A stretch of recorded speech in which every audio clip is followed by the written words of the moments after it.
I did not collect the Frere model on the day of the DYU because I thought the test was going to be very soon after, and it ended up not being very soon after. Okay, couple of quick points before we get started on the unit material. So I'm about to go over the progress checks, but two important points I need y'all to hear me on.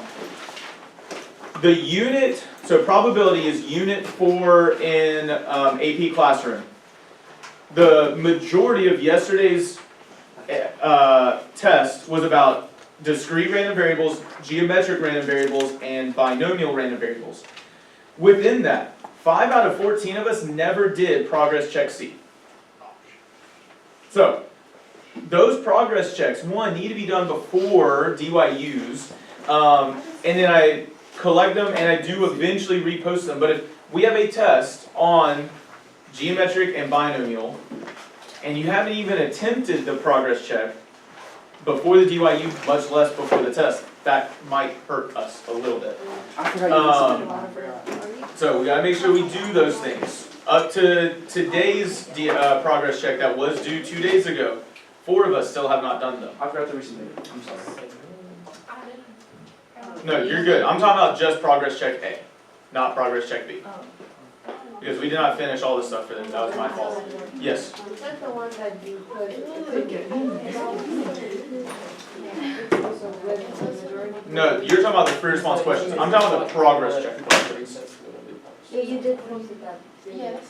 I did put a handful, but not all of them. Yes, Emerson? Which unit? Unit 4, probability, multiple choice questions, part C. I'm sure you did. I think I did it.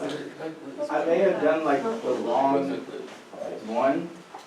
Like it may have been. Or was it that? It was that. Oh. Yeah.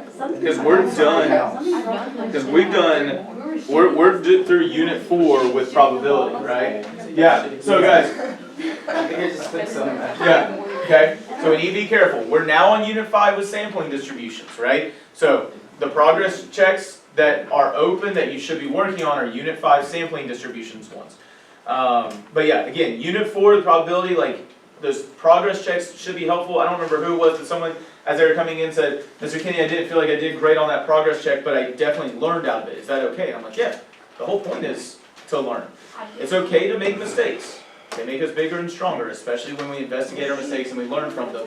The other thing I'll point out is, when we go over the progress check questions, if you haven't attempted them yet, then it's harder to engage and learn out of it, okay? So I kind of designed the things I'm going to talk about based on what I see as have struggles with. So this is one of the ones that quite a few of us missed, but Philippe recorded 75 numerical observations on a certain variable and then calculated the mean and the standard deviation for the observations. To help decide whether a normal model is appropriate, he created this following chart, right? So the mean plus 1 standard deviation, mean plus 2 standard deviations, etc. In Philippe's chart, the letters A, B, C, D, E represent the number of observations falling just in that interval. What is the best indicator that the variable can be modeled with a normal approximation? When you hear normal, and you're kind of just looking at the number of observations in each of those ranges, what should you maybe be thinking about? The highest number volume in the middle. The bell, highest in the middle, right? The most in the middle. There's something even more specific that might help us a little bit more clearly here. Yes, the most is definitely going to be in the middle, but there's actually a percent that we should know is in the middle. The empirical rule. When I hear normal distributions, yeah, I always think about z-scores, I think about probability, but I also immediately kind of connect to the empirical rule. What percent should be roughly in the middle right here? 68%, the vast majority of it, right? 95% within 2 standard deviations, right?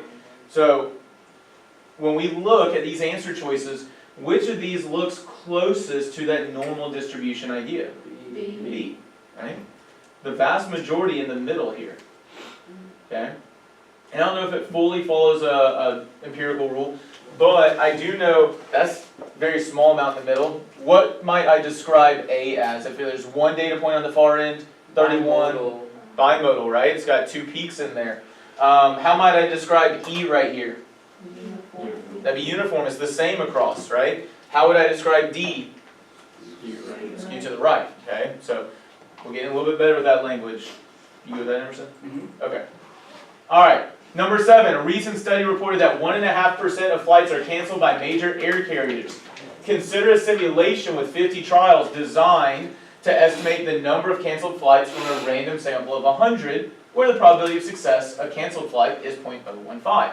Of the following dot plots, which best represents the possible results from the simulation described? Now I'm going to pause, because this is a sampling distribution question, but what major concept from our last unit does this heavily connect to? Probability. Which probability though? Oh, condition. Which one? Not geometric, because that you're getting closer, but remember, geometric is the what? First success, right? We keep going until the first success. Say again. Binomial, right? We have how many trials in this one? 100. 100, sample size of 150 trials. But we have 100 flights that we're looking at. Probability of success, that apparently stays the same. Does one flight necessarily affect the next? No. So we should be thinking along the idea of a binomial random variable.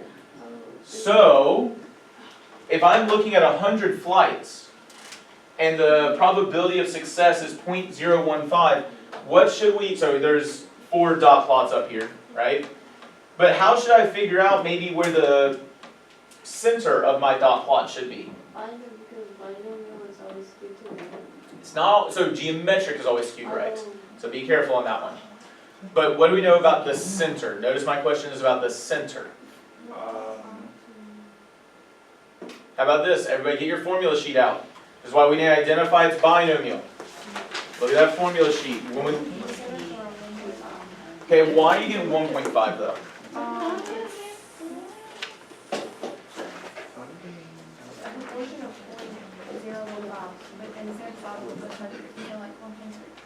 Uh-huh. So n times p. That's what I was just trying to get us to remember is, if you look at that formula sheet, right, remember you do have access to your formula sheet on the AP Classroom. You'll know how to access the formula sheet on the AP Classroom, right? It says reference sheet. Yes. So if you look at the top right, I believe, is that what it is? Oh, what's going on? It is top right. Oh. So if you're actually in it, so not reviewing, yeah. If you're actually in it, in the top right, it says reference sheet. That's your formula sheet, okay? We can have a physical copy. I think they're going to give you a physical copy for the actual exam. I'm going to try to find out. But, binomial, sample size times the probability of success. So my center should be, whoops, 100, it should be 1.5. Well, what's the only answer that has a center of about 1.5? B, right? So, is it, why are we multiplying not 50s? Because isn't it that with 50 trials? So, but what's the size, and this is, we're going to talk more about this today. What's the size of each trial? The size of each dot? 100. So when we use this formula, it's about the size of each sample. Not the number of trials, but the size of each sample. How do you determine the difference between the number of trials and the Sample size? Yes. What does it say the sample size is? It literally says it, right? Yeah. So that's where you're going to have to get comfortable training yourself to look for the sample size. It'll tell you. Because that means the one slot is equal to that amount. Say again? So that means sample size of something, that means the 1 point represents that amount. Yeah, so each dot here, that's 100 aircraft, or planes. So it's, when we talk about that spread of that sampling distribution, we're going to talk about it up here as well. So remember, when we talked about this, right, or this one down here, those were how many pennies, each dot was how many pennies? 5. Each dot here was how many pennies? 20. The question is, how many goes into that one dot, that one data point? That's what we mean by the sample size. Yes, Ian? Okay, can you also think about it in the sense that, like, these only make sense because the probability is 0.15, then it would make sense for it to not be that many? Yeah, but then why is it not C? Because It's not that many. it would make sense for it to just be centered around 1, right? Most of them be around But that's what we're talking about right here. That's the whole point is, it's not just centered on 1, it's centered on 1.5 because of this binomial formula. there is another thing I want us to remember. Why in the world is this skewed right? Why is it not approximately normal? Because you can have some that are slightly more than the center. large counts? The large counts. Large counts, yeah. Yeah, we gotta remember, we gotta start checking our large counts each time. Remember, if the large counts, meaning the expected number of successes and the expected number of failures is greater than or equal to 10, well, then we, it can be approximately normal, okay? So, notice though, the expected number of successes is only 1.5, the expected number of failures is 98.5. Yes, ma'am? Can you answer your students?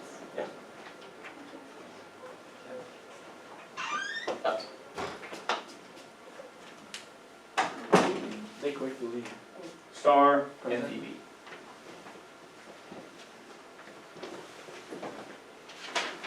Okay. So, by the way, don't, let me forget to talk to y'all quickly on the way to lunch, just because I actually have a lot of experience with that test, and it actually is wicked important. Okay. Or it can be wicked important, it can be really helpful. Yeah, like for Lots and lots of national scholarship. merit. Yeah. Okay, so notice here, we expect way more failures, we expect very few successes, so it's gotta be skewed to the right, okay? We can only go down to 0, but we can barely get any to the right of that, so it's gotta be skewed right. But large counts, we gotta start checking our large counts when it comes to binomial and to these sampling distributions with proportions. Okay, so here, and this is where we need to be careful. So notice in this one, to answer your question, Raina, each simulation consists of 2,500 trials, but that's not how many are in each sample, right? The question here literally says a sample size of n was selected at random and the sample proportion was recorded. The value of n varied among the simulations. So here's our simulations. I'm going to come back, the question is, which of the following lists the simulations in order from the least sample size to the greatest sample size? I need y'all focus on this because this is important. This is a more heavily missed question. What do we know happens when our sample size increases? The spread decreases. The spread decreases. Notice the center, does it change? No. No, the center stays exactly the same at the population proportion. But as sample size goes up, what happens to my variability, my spread? It decreases. So which of these has to have the least sample size? Hey. I would say, I know it says B right here, but that's A, right? Yeah, I hated the way they did that. I wish they had put the simulation name underneath it. But yeah, that has the most spread, right? So that has the smallest sample size. I wasn't looking at the Yeah. So then what has the next higher sample size? C. C. Right? Because that's more spread out than B. That has the smallest spread, so that has the largest sample size. Oh yes. So it went A, C, B Yes. for B. I clicked that one too. Mr. Gidding, Yes. I don't get how C has a, I don't get how B has a smaller sample, size than C. Like the spread. B has a larger sample size. That's what I mean, like, Look, what's the, I'm just going to estimate off of this, but the range here is 0.04. The range here is 0.2. That's a way bigger range than that is. yeah. So, remember, as sample size goes up, spread goes down. Which, that's a principle we see here. Does anyone know, though, a reason we should know that the spread's going to go down based on something we discussed yesterday? In the long run? Wait, what was the question? What is something we learned yesterday, specifically, that tells us as the sample size goes up, our spread has to go down? Point estimated? Not large counts. What's another word for, what's a way that we measure spread? Oh, standard variance. Variance and standard deviation. deviation. So remember we looked at this Standard error. formula yesterday, Yes, it's the- right here, which I'm just gonna get rid of this because I kind of rewrote that. Oh, okay.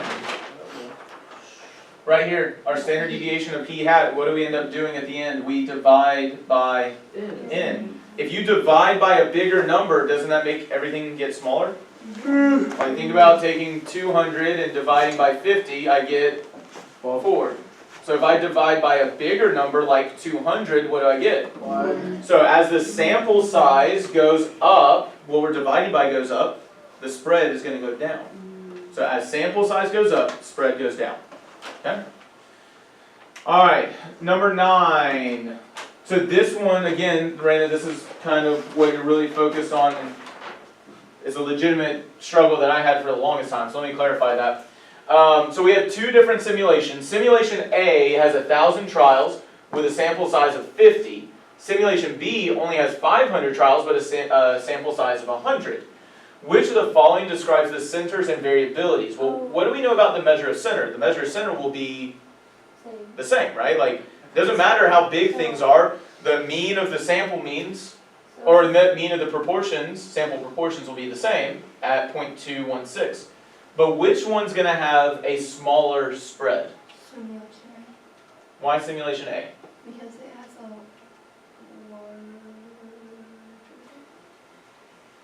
What was the question? So notice what you're saying is has a larger sample, Well, like it has has larger number of what? a larger Trials, okay? But is the number of trials what determines how spread out it is? Remember, it's how many are in each trial. And that's legitimately, please hear me very clearly, that caused me trouble for the first 2 to 3 years I taught statistics, okay? It's not about the number of trials. It's about the number of samples within each trial.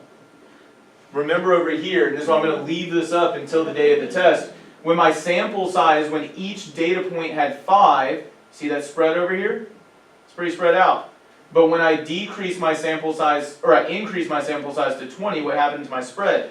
It decreased. It's about the number of samples within each trial. So 100 versus 50. So which one is going to have smaller spread? B. B. A will be greater than B. Right? So B is smaller, A is bigger. So it's about the number of samples inside of each trial. Yes, sir? I said, well, yes. Oh, okay. So the centers will be approximately the same, okay? But A has a larger spread than B does. Number 10. I totally get why we missed this one, but fun fact. Not fun fact, just reality fact. 9 out of 10 of us missed this one. I missed it. I was one of those people. Yep. So, I don't remember exactly. I think, if I remember correctly, most people picked A, maybe? Yes. Does that sound right? A? I thought it was just A. I thought it was just one. So here's the thing. It says the mean of sample A is equal to the population mean, right? Which that makes this what? A point estimator. A point estimate, an unbiased estimator. It makes it an unbiased estimator. But the means being equal just makes it unbiased. That doesn't make it a point estimator. It is a point that estimates. So is the mean of sample B going to be an estimator for the population? Yes. It just won't be unbiased. So this is an unbiased estimator. This one's still an estimator, it's just biased. Wait, why?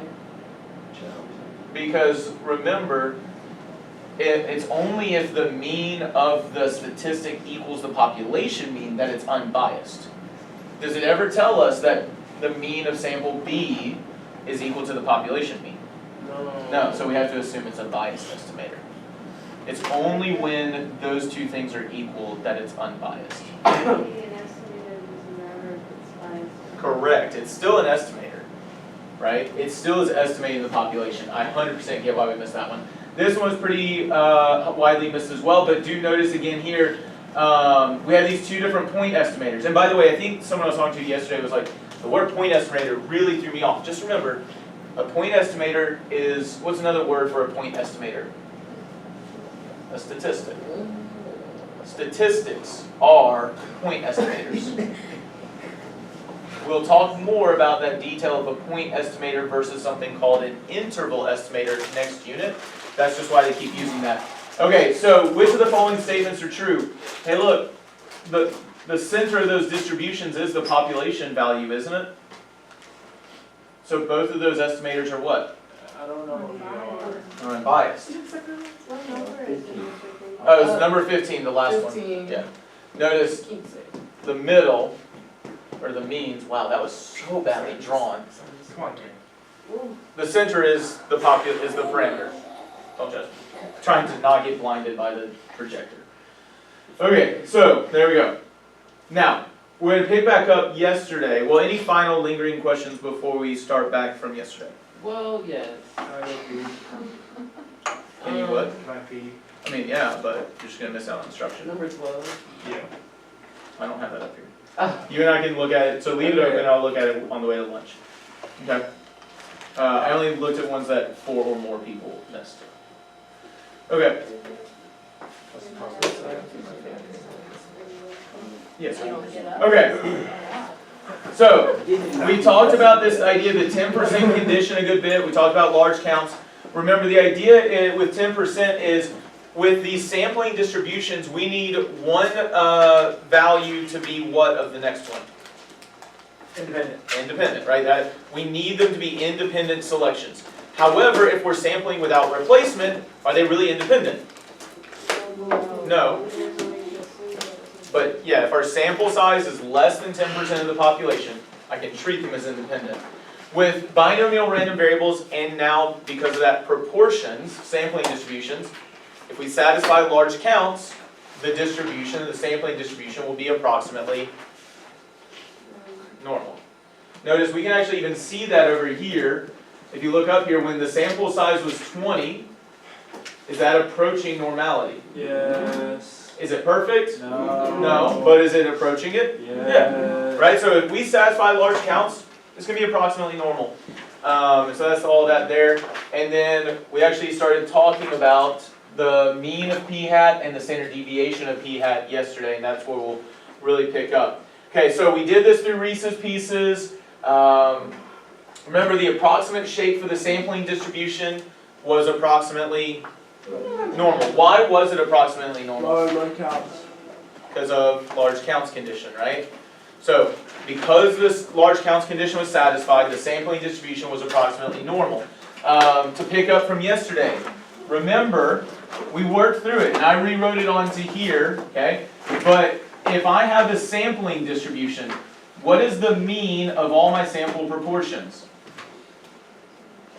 0.4? Sorry, not for this problem, in general, always.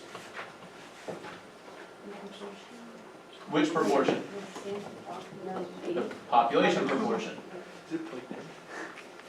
Oh. Okay? So I need us to remember, if you have a sampling distribution of proportions, you're good. The mean of those sample proportions is the population proportion. So this will always be. And we proved it yesterday through that work. What's the standard deviation of all the sample proportions? The populations that deviate. The square root Oh, sorry. of p times. Over n. Guys, I need you to remember, like one, and I was talking about this with another teacher. One, go ahead and memorize your formulas. Like, take the time to truly memorize them. It helps reduce the cognitive load, is what it's called, so that you can devote your memory elsewhere. It's like, once you have those formulas memorized, it makes things easier. But don't forget to go to your formula sheet. Like, take advantage of that.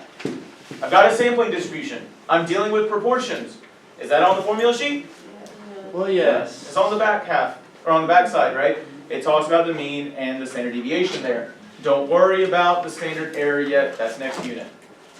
Alright, so we picked up, or I asked you on number 13 yesterday to do this one. So remember, we have this normal distribution, and what's going to be the center of this normal distribution of p hat? 0.4, right? Why do we know the mean right there is 0.4?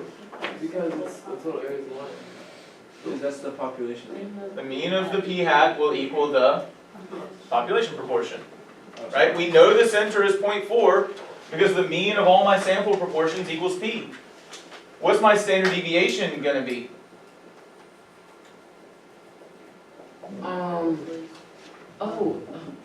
It's gonna be 0.4 times 0.6 divided by 50.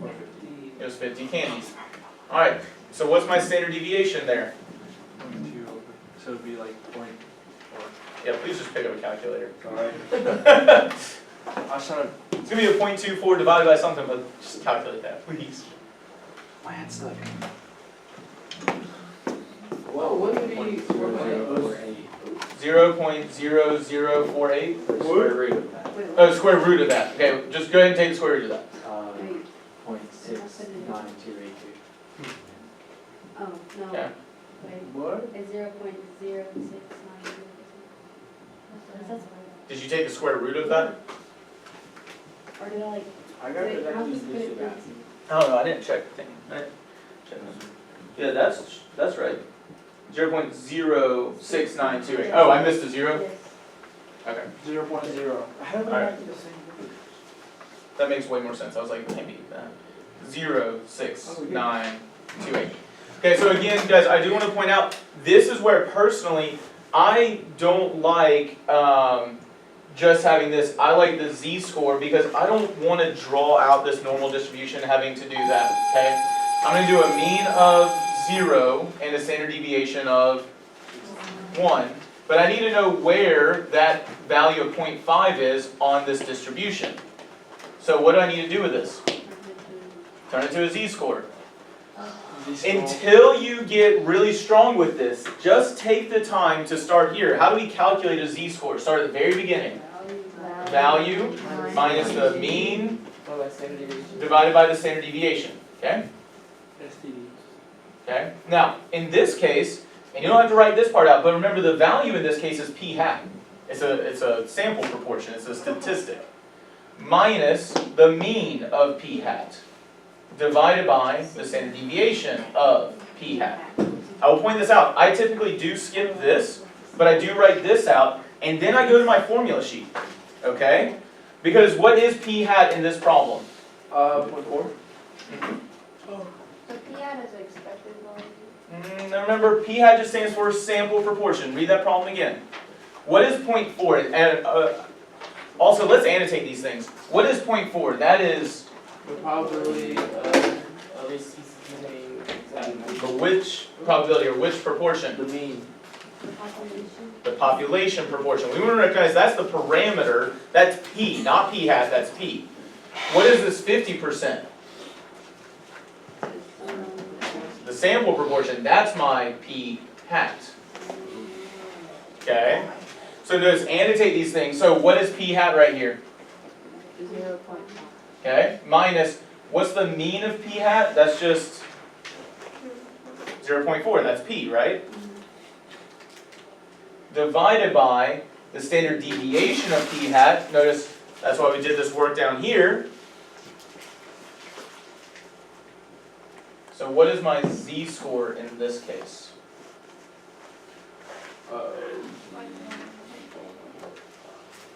What is it? 1.449. 1.449? Yeah. Okay, that's enough, yeah. Now, I don't know why I boxed that like we were done. 1.449, 1.443. that's close enough. You'll be alright, either Yeah, way. it's. As long as you have roughly 2 decimal places. But notice, there's my line. Now what do I need to do with that line? I need to shade to the right. Okay, normal distribution, find it. And so, Ooh, I got this. Stop on it, I don't know, scale.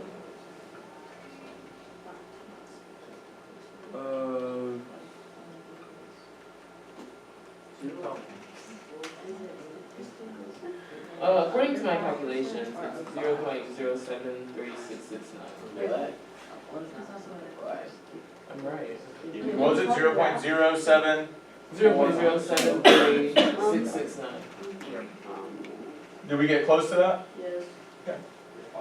Notice I just said close, like, if you show your work up to this point, to the point where a reader can follow your work, if you're close, you're good. You don't have to have exactly the same as what the true answer is, you just gotta be close. Alright, so, once again, you get a normal distribution, we satisfy large counts. Z is equal to a statistic minus the parameter divided by the standard deviation. And we calculate our z-score, draw it on the normal curve, and you're good to go. and it really is for me a big part that the normal curve with just a mean of 0, standard deviation of 1 is easier. The big thing again, and I have said this before, but this is where it's really gonna start to matter. On the AP exam, you have to show that you understand where the center of the distribution is and what the standard deviation of the distribution is. And they won't just accept calculator speak. But if you do a normal distribution with your z-scores here, and you show the work to calculate the z-score, I have shown the mean, I have shown the standard deviation, and I have shown the correct direction to shape. Those are the three things that the AP exam wants to clearly see evidence of. That's why I always take the time to convert it to a z-score. I'm showing them I understand the mean of the distribution, I understand the standard deviation of the distribution, and these things. Do note, I put this over here to the right just to show again this evidence of understanding. Probability that p hat is greater than 0.5. I've shown my conversion to z, probability that z is greater than 1.449. And here it is off of that work. You will have time, if you practice these things, notice I say if you practice these things, you will have more than enough time on the AP exam to write this out. And writing this stuff out over and over again will help it set in. You will need to practice these things. Okay? Alright.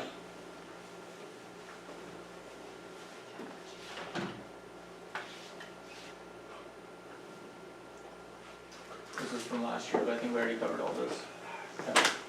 Alright, quick notes, sample proportions, okay?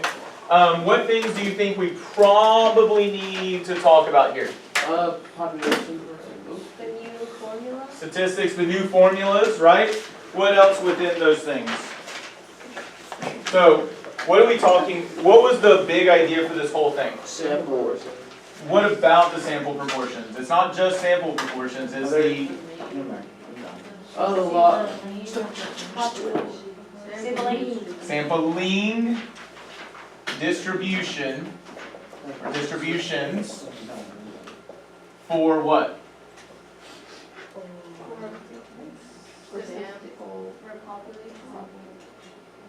Sample proportions.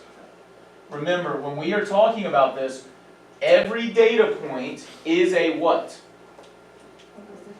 It's a statistic. Which statistic though? A Proportion, right?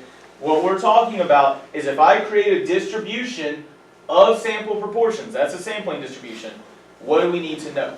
That's what we need to be adding in here. So, what are the big three things for every distribution? Mean, standard deviation. So we need a center, we need the Standard deviation. standard deviation, which is the spread, and we need the Shape. shape. That's what we need to write about here. So, shape, the sampling distributions for sample proportions.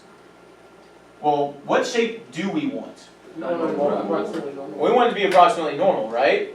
So when's it going to be approximately normal? Large of all counts. So approximately I just said large of all counts. normal if n times p is greater than or equal to 10 and is greater than or equal to 10. And yes, large counts condition. That's a big one. Okay, so we gotta have the large counts condition in there.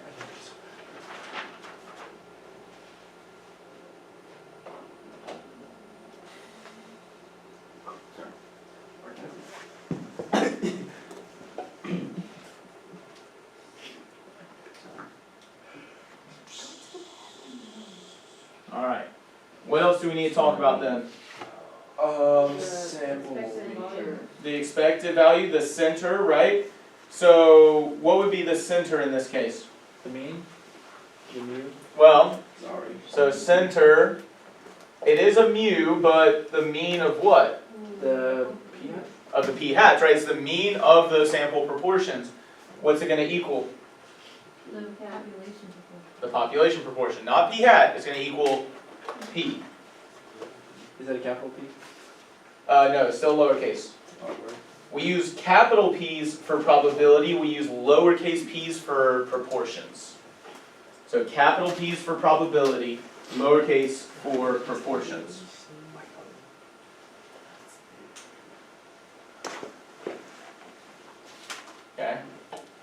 So how are we gonna calculate that spread? The square root of n times, P p times times 1 minus p divided by n. Now, fun fact, this only works if samples are, or let's say not samples, let's say individuals are independent. How often are they truly independent? Well, not quite. Not very often, so what do we need? So we gotta check 10%. In order to use the standard deviation formula, the individuals have to be independent, so check 10% condition. Please note that standard deviation is dependent upon independent selection, so check your 10% condition. Okay? And I forgot to write this over here, but don't forget, n times p, that's just the number of successes. This is the number of failures. Make sure you're not just trying to memorize a formula. There's too many formulas to memorize them all. Know what they mean. N times p, that's my number of successes. N times 1 minus p, my number of failures. They both need to be greater than or equal to 10. Now, what was the last thing we just did with all of that information that we got to be aware of? So, probability with a normal distribution. So first, draw that normal curve. Whether you're going to trust me on the z-score or not, please do, but if you, no matter what, draw a normal distribution. Make sure you draw that normal. Okay? Make sure you have your mean in there. Shade. So mark either the p-hat or the z-score, and then shade the corresponding area.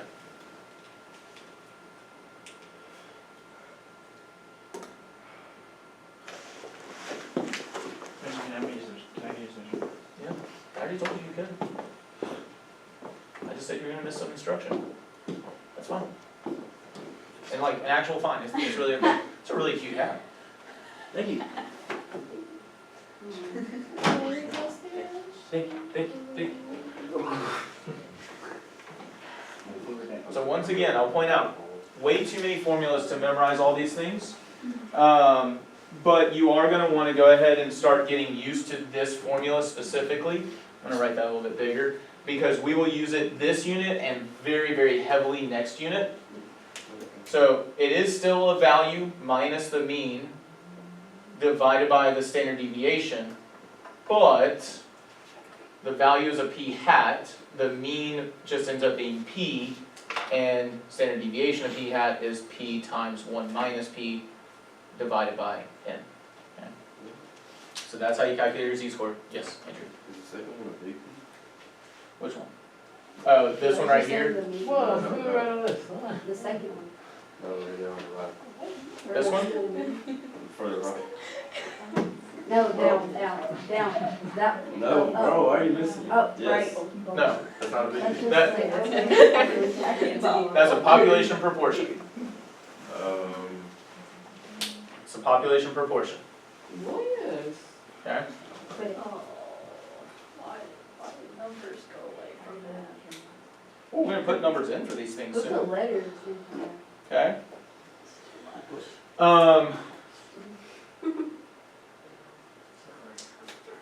I'm going to leave, we only have 2.5 minutes, so I'm not going to start the next lesson.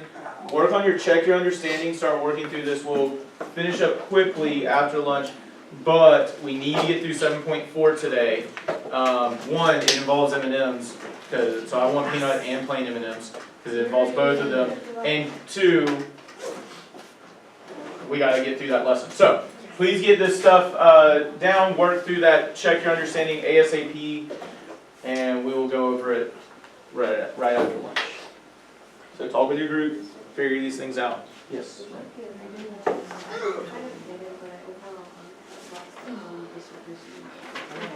Work through this, that's going to help you with that. and then we'll talk about it afterwards, okay?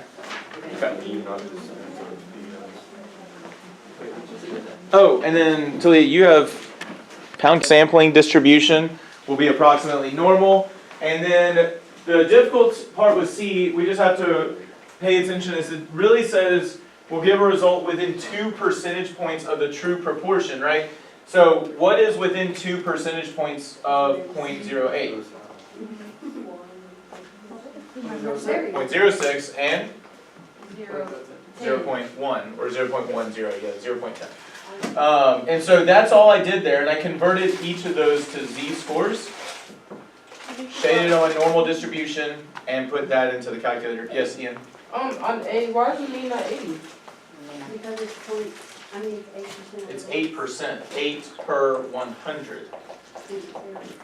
Oh, that'd be 8.1,000. Did you like it, Star? What? Very small. No, the That's my favorite number. expected No, like. Okay. number of Yeah, my mom's- successes is 80, Mom's is pretty good as well.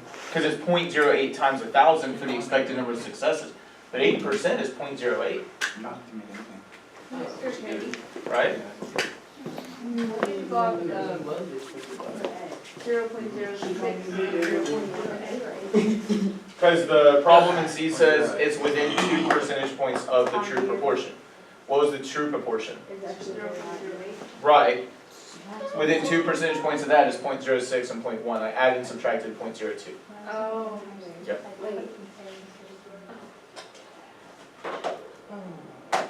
So notice I just converted those two to z-scores and then found my area off of that. Madeline, what's your trepidation there? I didn't read that before lunch, so now. Oh. No way. I know what you're trying to do. I literally told you. More sugar? Why do I talk? Does Star listen when I talk? I think it's just like, Hey, what was that one? It cursed you out? Like, That's exactly how I feel. Exactly. We are talking about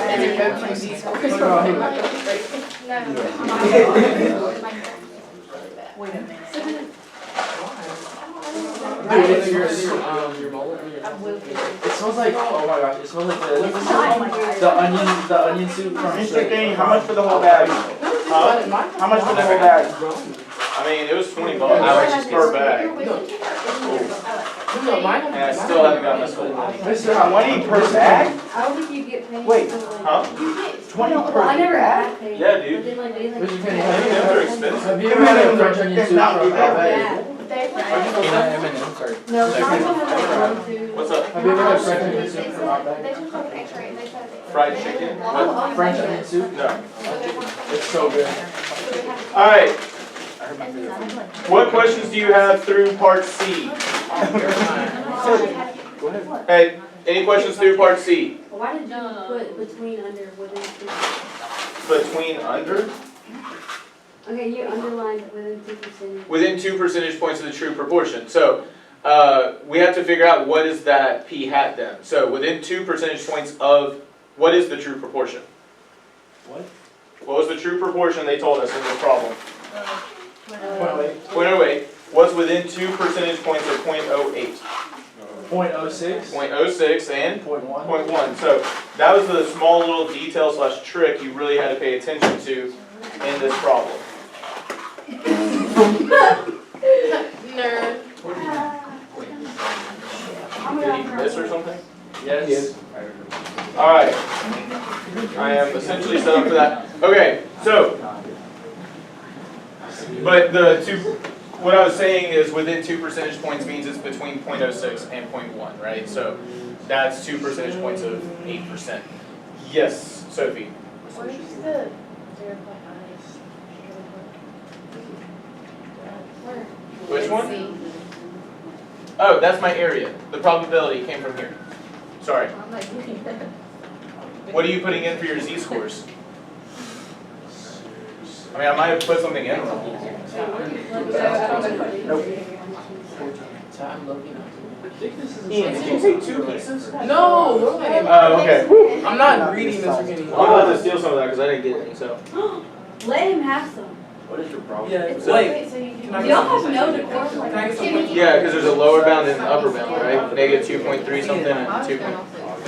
But notice I didn't shade for forever. I guess I only one. That's possible. Did you ever have this? That's funny. That's good. You want to say you're What's up? in the game? Sorry, I was, within 2%, does that mean like 2 ahead and 2 behind? Right. Okay.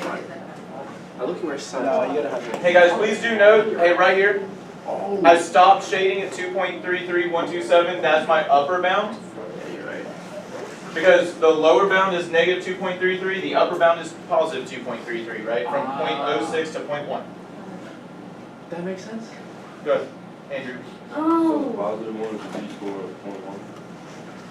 Yes. I just didn't show the work because it's symmetrical, right? So if the bottom is negative, the top is positive, same value, Yes. because there's symmetry there. But if you put it in, okay. So normal CDF with this lower bound and this upper bound. Okay. D, I need y'all to pay attention to this. This question shows up on every test, one time. One time. But you need to know it's coming. If the sample size were 9,000 rather than 1,000, how would this change the shape? It wouldn't change shape at all. What about the center? It would increase by 9. No. Or Mean times. of P hat is just P, isn't it? So the mean would stay the same, the shape would stay the same. But what about the variability, the standard deviation? It would definitely decrease, but by how much? Like, It wouldn't be divided by 9. It's a good thought. No. So let's think about this, and so I want y'all to see this really quickly. What happened to go from 1,000 to 9,000? What did we multiply by? Times 9, right? So this would be the same thing as the square root of 1/9 times P times 1 minus P divided by N. Notice that's my original standard deviation right here. And I'm taking the square root of this 1/9. So 1/2, 1/3. It would be a third. It would be the square root of 1/9 times the square root of P times 1 minus P divided by N. So it is literally a third of what we originally had. Notice if I quadrupled, then what would happen to my variability? So like if I multiply by 4, it would be what? Not a fourth. So remember, when it's 1/9, I took the square root and I got a third. By So it would be half, it would divide by 2, right? Let's say I multiplied the distribution by 16. I made it 16 times the size, it'd be a quarter, right? So we have to recognize we're taking a square root of that value. And so that's how you figure it out. They ask that question every test, once, every time. Yes, Raina. So I didn't get why the mean is the same. Why the mean is what? It's the same, I thought it would increase. Remember, the mean of P hat is just P.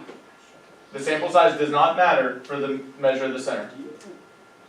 The measure of the center, or the standard deviation, is the only thing affected by the sample size. So what does the P say? Right, because P is the population proportion. That will not change. Will not change. Okay? So, if the true proportion of adults who have never had a cavity is 0.08, the true proportion will be 0.08. Doesn't matter how large the sample size is. Yes, Phoebe? Okay, so, put it into words, you say variability decreases by a factor of 3. Yeah, it's a third of what it was. It decreases by a factor of 3. Either way would be acceptable there. Alright, so here's what we're about to move into. We're going to continue working with independent samples, 10% condition, large counts. That's all still really important. But we are moving past one sample. We're about to move into 2 samples. Oh man. That's a thing. Okay? Yes. It is definitely a thing. Think about it. Do we ever compare distributions? No. Yes. Yes. I mean, yes. We definitely compare distributions. Sometimes we even do this weird thing where we combine distributions. Oh, that sounds maybe hopefully familiar, right? Okay, so we're about to look at the sampling distribution of P1 hat minus P2 hat. Now, this is the next lesson in mathematics, but this is from my old set of notes because I just want to see do you have a prediction for what the mean of P1 hat minus P2 hat might be? So the mean of P1 hat minus mean No of way. P2 hat? No way. Is there any way that we might rewrite that? And again, these are just predictions we're gonna come back to later. Just keep it as a formula sheet. Minus, maybe P1 minus P2, don't look at that formula sheet yet.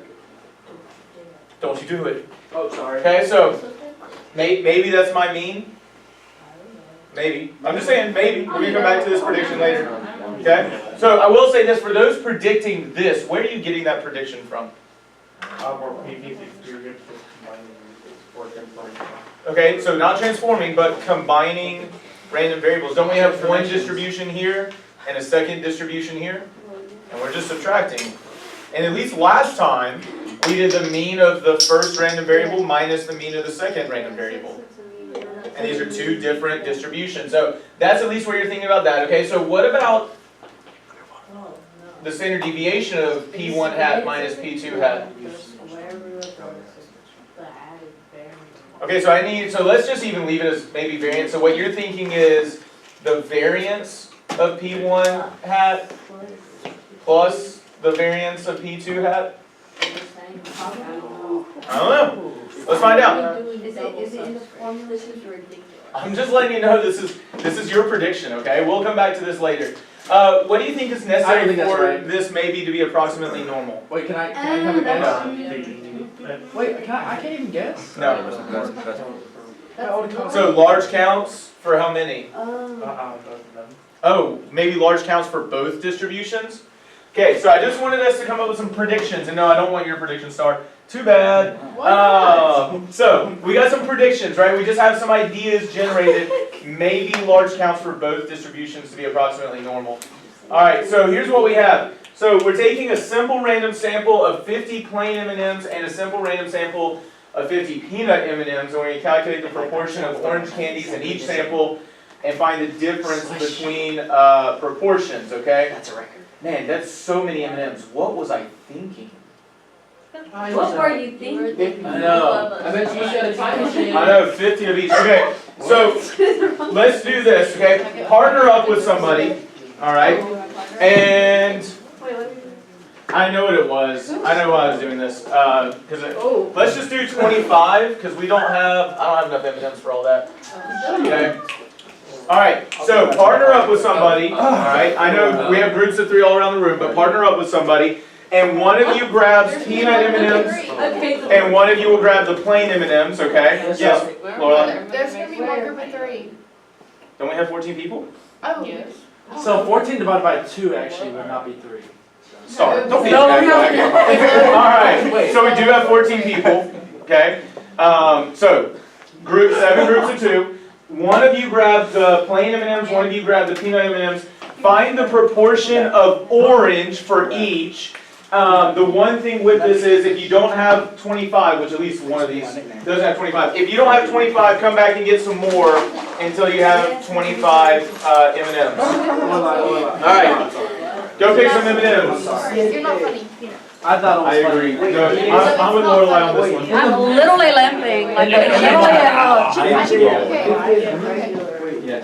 Wait. In the moment, it was like, In the moment, you were wrong, Star. Do I have a partner yet? You know what I missed? I Ooh, missed that the, one was good. I missed the extreme skills. All right. Extreme sour skills. So, We need those back.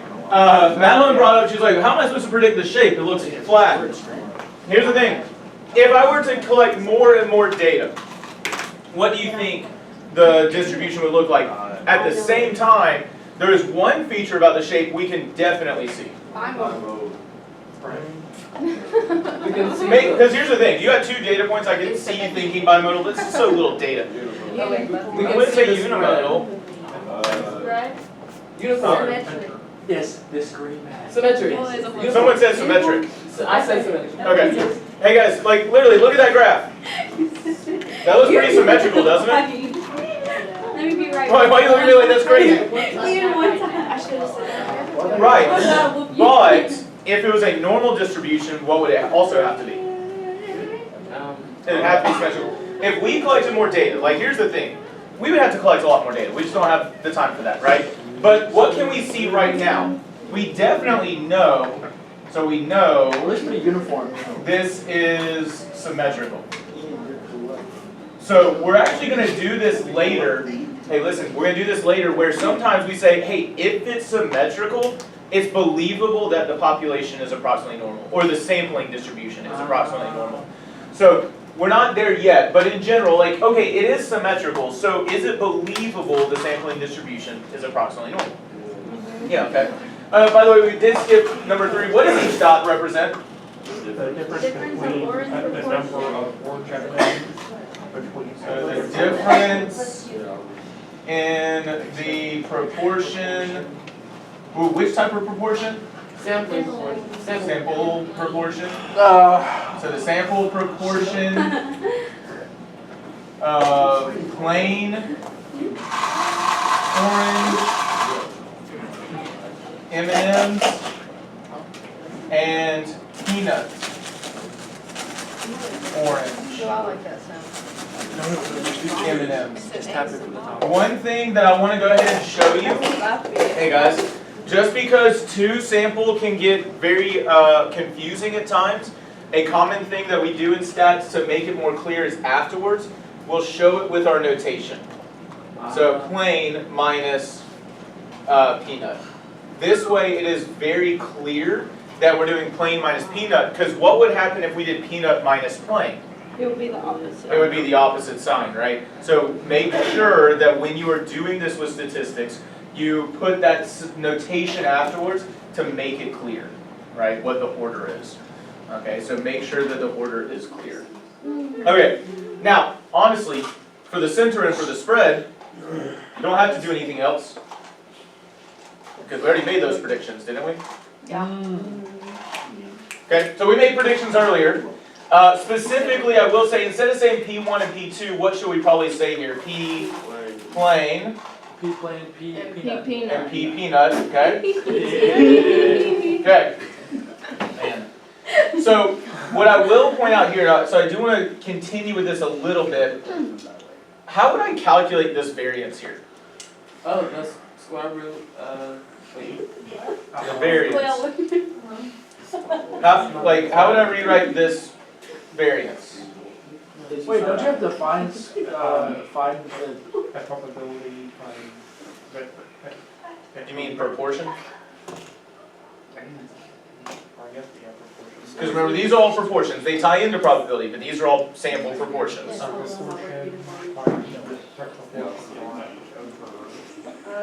Okay, Is it, are they already still allowed to look at the? so don't look at that yet. So, I will point this out. So you're talking about the proportion that's not divided by n, but the proportion of what? Of which one though? Because we have two orange. Plain this burns my coat. plus, I think I'm allergic to peanuts. well, let's stop eating them then. Plus what? plus the probability of P I'm not about peanut. to be. Remember, these are the proportions. Proportion of It's just peanut. a chocolate. And then times 1 minus the probability, proportion of peanut. over Over n peanut. peanut. Okay. Now notice, we're used to seeing this with a square root. Why is there no square root right now? Because it's not variant. Because it's the variance. Remember, it's literally the standard deviation Which is what I squared, said. right? Okay. We get it. Now, if I wanted to find the actual standard deviation, what would I need to do You at probably this point? square root it. So notice how I have to add my two variances first, And then I take the square root of this whole thing. There's my standard deviation. Again, that we are what? What are we doing with this? subtraction. Starts with a P. Proportion. For Bob, Probability. This is the values that we are predicting. Predicting. Yep. The things we are Parameter. predicting. We are predicting. Okay, so what I want you to note here is this. ChatGPT, this is actually what I did, reveals that 25% of plain M&Ms from the New Jersey factory are orange, and 22% of peanut M&Ms are orange. Using the ideas from our previous lesson, describe the sampling distribution of p hat for plain M&Ms and sampling distribution of p hat for peanut M&Ms let's just do of size 25, because that's what we did. But I will point out, we'll run into an issue, that's why I did 50, I remember now, but, Describe, and that should say, sorry, originally I did Skittles and M&Ms, and I like M&Ms way better, so I did plain and peanut, that's why I switched it. But do plain M&Ms and peanut M&Ms here, and do it for size 25, because that's what we did, okay? So work with each other to fill out that table. We have about 13 minutes left, so in about 3 or 4 minutes, we're gonna start going over this table.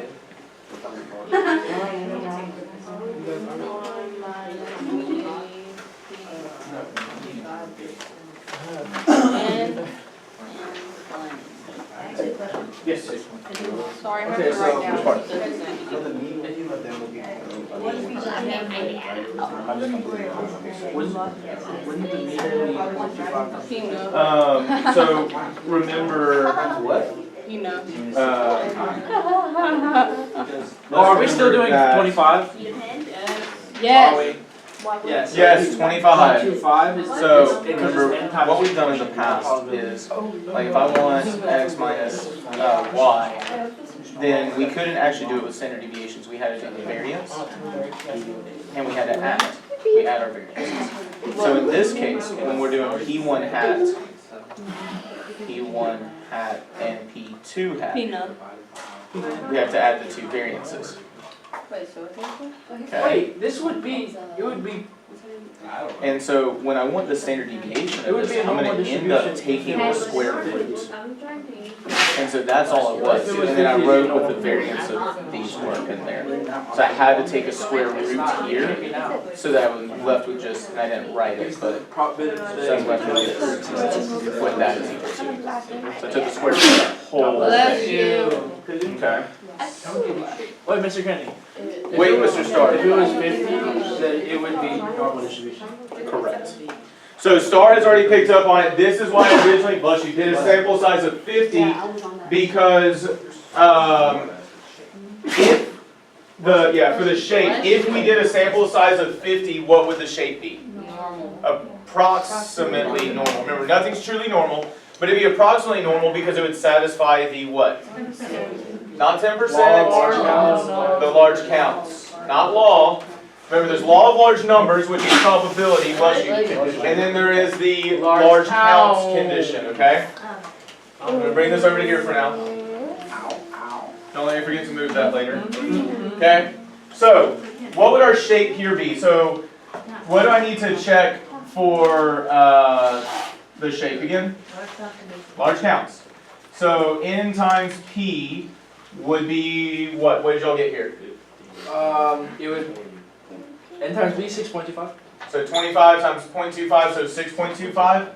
Note, if you have double the sample size, that becomes 12.5, which is what, but that is not greater than or equal to 10, so let's just pretend it's 12.5 for size 50. And then n times 1 minus p, what would be the complement then? 18.75? Oh, Mr. Kenny. Yeah. So I was just confused with you because I thought the sample size was 25. The sample size was 25. It is. But the number of trials. But it's not about the number of trials, it's the sample size times the sample proportion. Oh, I thought not everything was equal. N is the sample size. So what was 0.25 times 0.22? 5.5. 5.5? Okay. So if we double that, we would have gotten 11. So if Mr. Kinney had not screwed up and I had kept the 50, this would have been approximately normal. With n equals 50, the sampling distribution is, Wait, where did you get 11? Is that the same? so remember how my sample size was originally 50? So I'm just saying if the sample size, if I had screwed up and I let the sample size stay 50, the expected number would have been 11. Which is greater than that 10, it's that large counts, okay? with n equals 50, the sampling distribution would be approximately normal. Okay? So with n equals 50, the sampling distribution would be approximately normal. Again, note, not with this 25. Wouldn't we skew to the right? This one would be slightly skewed right. This would be still honestly close to approximately normal, but it would be slightly skewed right. What? So is that a full sampling distribution or is that an approximate sampling distribution? That's an approximate. Like we didn't do every combination. So good question. Yeah, so again, if it was a true sampling distribution, it would work out. But as I said, it wouldn't be too far off. All right, so what would my mean be? 5 or 6.25. That's not stupid. That was stupid. Isn't that just I might go with 0.25. Am I stupid? Oh, it's just So the mean of all my sample proportions. the. Oh, because you're Alright, my bad. Well, No, that comes. so the mean of all the sample proportions isn't just the population proportion. Yeah. It comes from the 25%. Yeah, 25% of plain M&Ms. Yeah, we did that. Wait, what? So, guys, remember, mean of all my sample proportions is the population proportion. That's it. So then, what would be the mean of all my sample proportions for peanut? 0.22. 0.22. Okay? Standard deviation. Yo. So square root of p times 1 minus the proportion of plane divided by the, Number sample size. okay? So what does that come out to be? 0. I guess I should just, what would it be, 0.25 times 0.75 divided by 25? Sorry, this is gonna go into the peanut one. Peanut. Pin, no.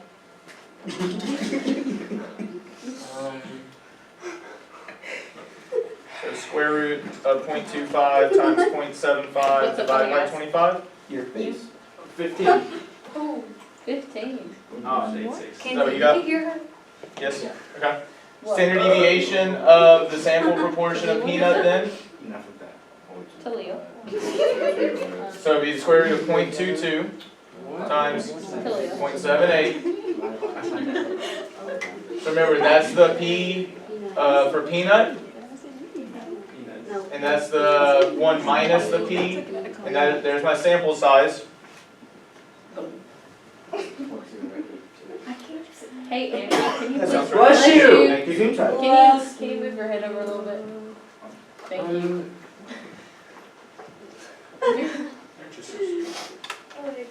Okay. So,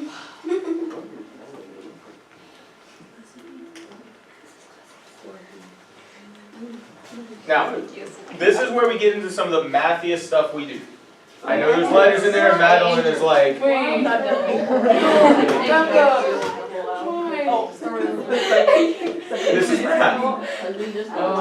Maybe not. Okay? So,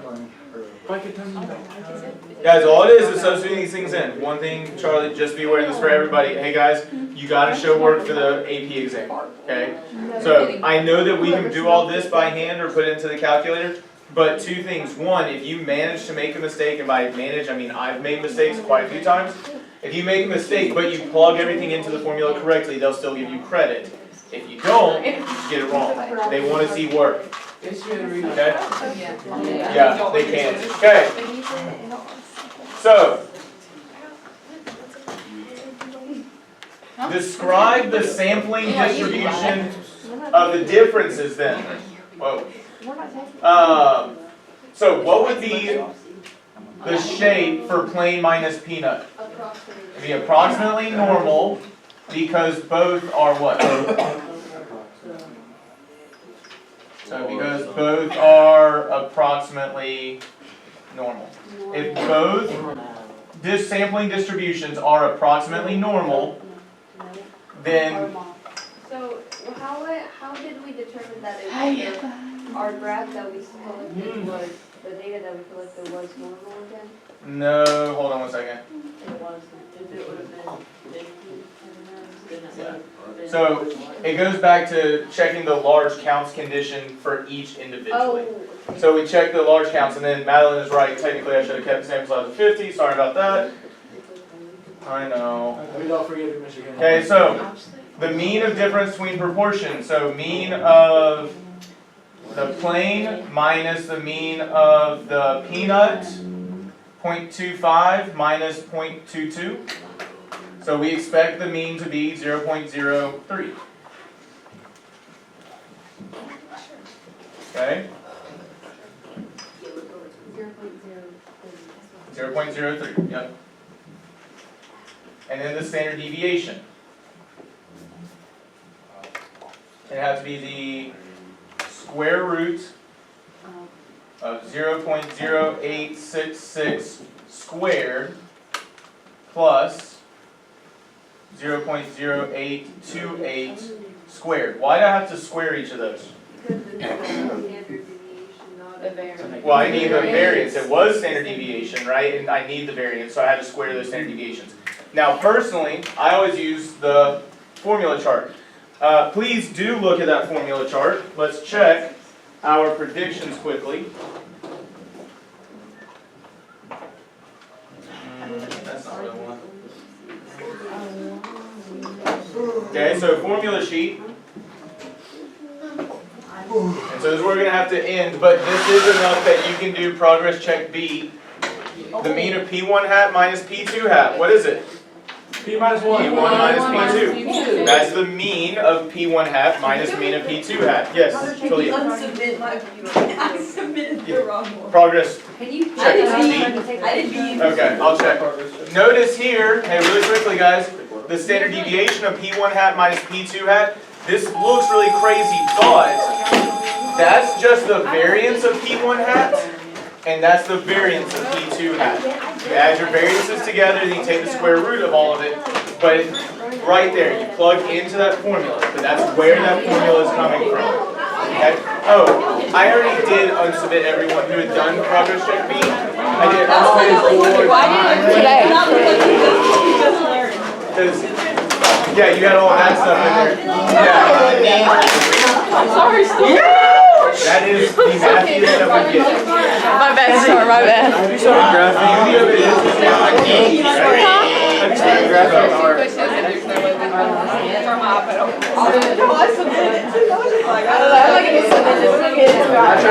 oh, hey guys, I know Charlie's already gone, but if you want your test, I've already made scans of them, so that you can start looking over them. Signing out. This is Emerson Gore. Lorelai, here's yours on top. Wait. But we need to examine it, we need to learn from it and do better. Madeline. Oh, by the way, My collar's blue, but my neck is moving forward, red. if you want to do a retest, you have to do the progress checks on time. That is a thing you gotta start doing. Dixie, Andrew, I'm itchy. Ruscar, Kenzie, huh? Hello? Yeah, look right and submit it already. Emerson, right here. Sophie, Ethan. Yeah, you are. Ian. Nope, that's Sophie. Is this yesterday's stuff? Star. Stop. Either Raina. when I turn it on. Phoebe. You go, Phoebe. Get out, watch That's Charlie's already gone. Yes, you did. Okay, don't. Sophie, I didn't Dixie, say can you hand this to Sophie? Hey, Star, want to say bye to the camera before it goes bye-bye? Signing out. You can't, it can't see you. They look. Actually, let me back out. Oh, they definitely caught that, Dixie. What? You can turn it off? I'm reporting that shit. I'm reporting that Yeah, we reported. Like a mug nest from Impasta? You gonna say bye again, Star, since it didn't catch you? Say it one more time, Star. There's some of Oh, suddenly you don't want to say it anymore. They're not mine. I was stuck on the Euros one. That's kidding. so much easier than you made the Euros one. All right.